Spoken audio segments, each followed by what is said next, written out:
Pertama sekali adalah kalau saya memperkenalkan terlebih dahulu tentang carta organisasi syarikat kami. Saya, Muhammad Syazan bin Abdul Aziz, selaku pengarah syarikat. Dan seterusnya Nur Hidayatul Wada sebagai pengurus pengeluaran.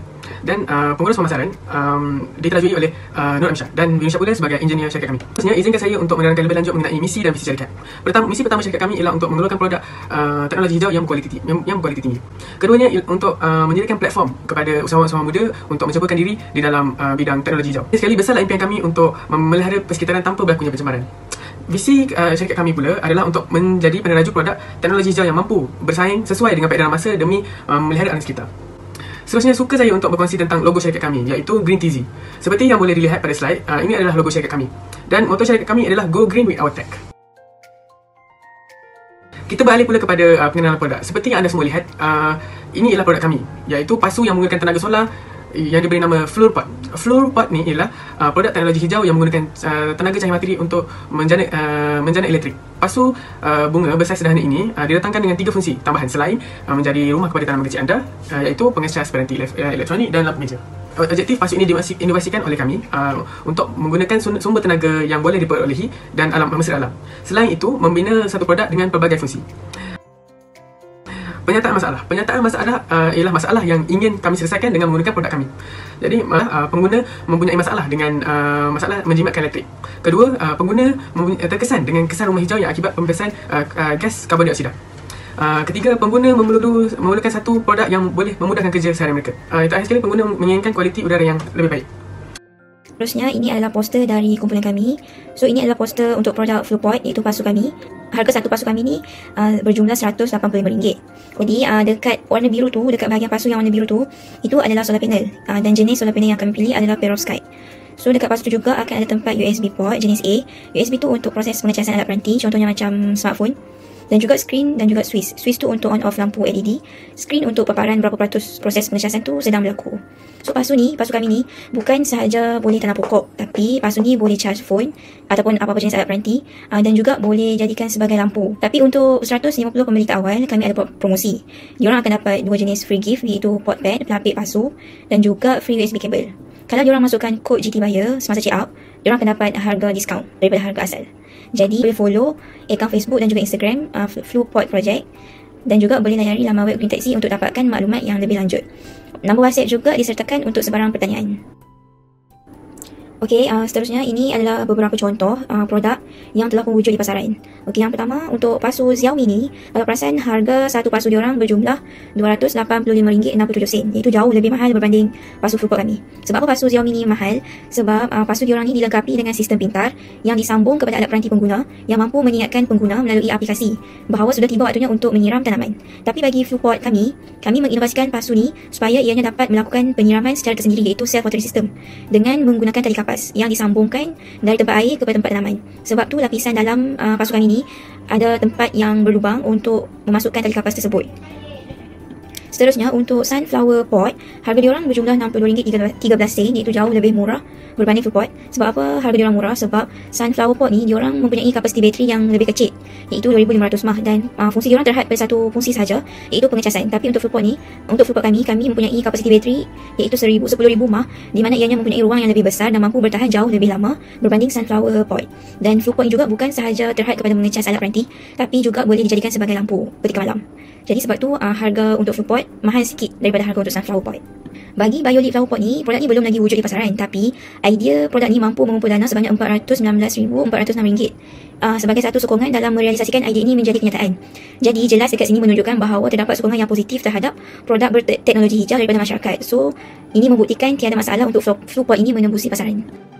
Majoriti responden berada di kawasan bandar yang paling banyak terdedah kepada pencemaran. Namun, reaksi positif responden dari luar bandar juga menandakan bahawa responden mempunyai kesedaran untuk membuat pilihan produk yang dapat memelihara alam sekitar. Seterusnya, majoriti responden tergolong dalam golongan belia pertengahan yang kebanyakannya pelajar universiti atau sudah bekerja. Berdasarkan analisis tinjauan melibatkan 70 orang responden, kebanyakan responden memberikan sokongan positif terhadap Fluorpot. Dengan itu, kami menetapkan kumpulan sasaran kepada golongan pelajar universiti dan golongan bekerja yang menggunakan sama ada meja belajar atau meja kerja. Kedua-dua golongan adalah dalam lingkungan umur 19 hingga 60 tahun.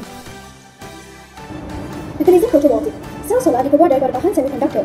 Lafaz semikonduktor yang nipis dirawat khas untuk membentuk medan elektrik, positif di satu sisi dan negatif di sisi yang lain. Apabila tenaga cahaya sampai kepada sel solar, elektron terbebas dari atom dalam bahan semikonduktor.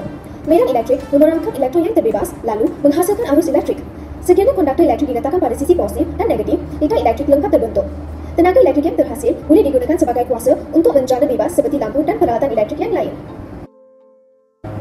Mekanisme penyimpanan bateri. Panel solar menghasilkan tenaga DC. Bateri yang boleh dicas semula akan menyimpan tenaga itu sebagai kuasa AC untuk digunakan kemudian. Mekanisme penyimpanan bateri oleh panel solar mempunyai dua fasa, iaitu fasa mengecas dan fasa pelepasan. Ion lithium bergerak dari elektron negatif melalui elektrolit kepada elektron positif semasa fasa pelepasan dan kembali semasa fasa mengecas. Mentah pertama kami ialah ABS plastik. Kami memilih ABS plastik kerana ianya tahan lasak dan ringan dan paling penting sekali ABS plastik ialah plastik bahan yang boleh dikita semula. So bahan kedua ialah solar panel. Solar panel yang kami gunakan ialah perovskite. So kenapa kami memilih perovskite ialah kerana perovskite adalah lebih ideal untuk tahap cahaya matahari yang lebih rendah. So bahan ketiga ialah PCB unit. PCB unit mempunyai risiko salah pasang yang rendah dan PCB unit juga kecil dan mampu muat dalam pasukan kami. Bahan keempat ialah lithium ion, bateri lithium ion. Bateri lithium ion mempunyai saiz yang lebih kecil dan voltage kapasiti yang besar, ketumpatan tenaga yang lebih tinggi. So ini membuatkan bateri ini lebih efisien daripada bateri kapasiti yang lain.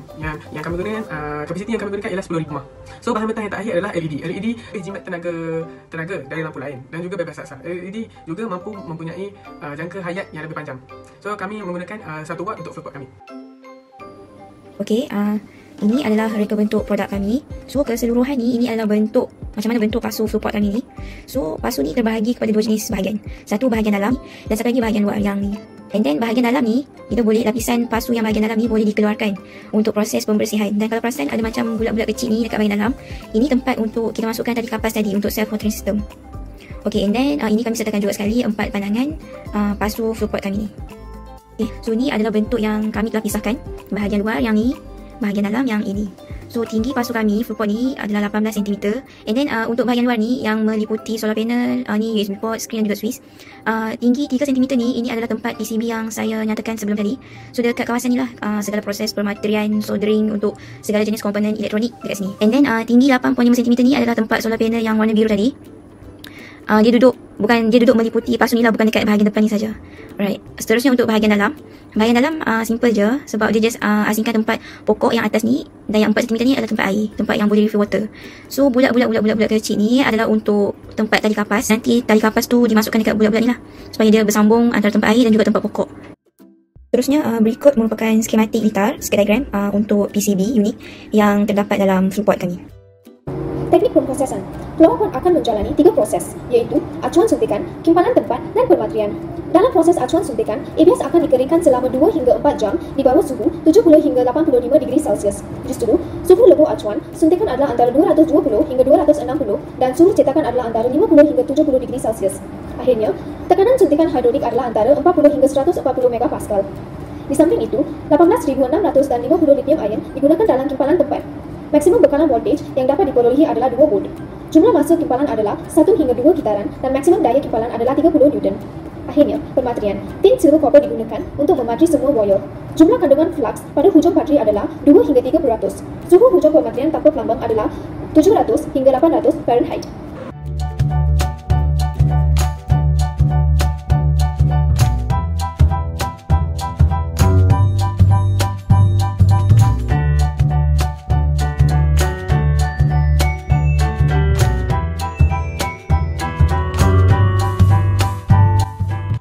Kos bahan mentah untuk satu unit ialah RM77.87. Sebuah pelan untuk setahun, 4 kuartal telah dihasilkan. Kos bahan adalah seperti berikut. Kos tenaga kerja. Proses untuk menyiapkan acuan pada waktu yang sama ialah 0.083 jam. Lain-lain tenaga kerja untuk proses kimpalan tempat, pemakaian tangan dan proses akhir produk masing-masing mengambil masa 0.2 jam. Kos operator mesin ialah RM7 per jam dan kos lain tenaga kerja ialah RM6 per jam. Bilangan operator mesin ialah 1 orang dan bilangan lain tenaga kerja ialah 3 orang. Kos tenaga kerja adalah seperti berikut. Kos overhead. Kadar overhead berubah meningkat dengan keadaan 2 setiap kuartal. Ini adalah untuk menampung kos yang tidak dapat dijangka seperti utiliti, cukai, peningkatan kos bahan mentah dan sebagainya. Gaji seorang admin ialah RM1,500 per bulan. Sewa kilang RM9,600 kaki persegi ialah RM3,000 per bulan. Kos peralatan mewakili 2 mesin acuan suntikan, peralatan kimpalan tempat dan peralatan pematerian tangan. Kos overhead adalah seperti berikut. Kos produk ialah kos bahan tambah kos tenaga kerja tambah kos overhead adalah seperti berikut. Jumlah kos untuk satu produk ialah RM121.34. Harga produk seunit ialah RM185. Titik pulang modal ialah RM1,333 unit dan RM244,488 jualan. Keuntungan bersih kuartal 1 dapat dijangka sebanyak RM117,120.95. Agree with our bank.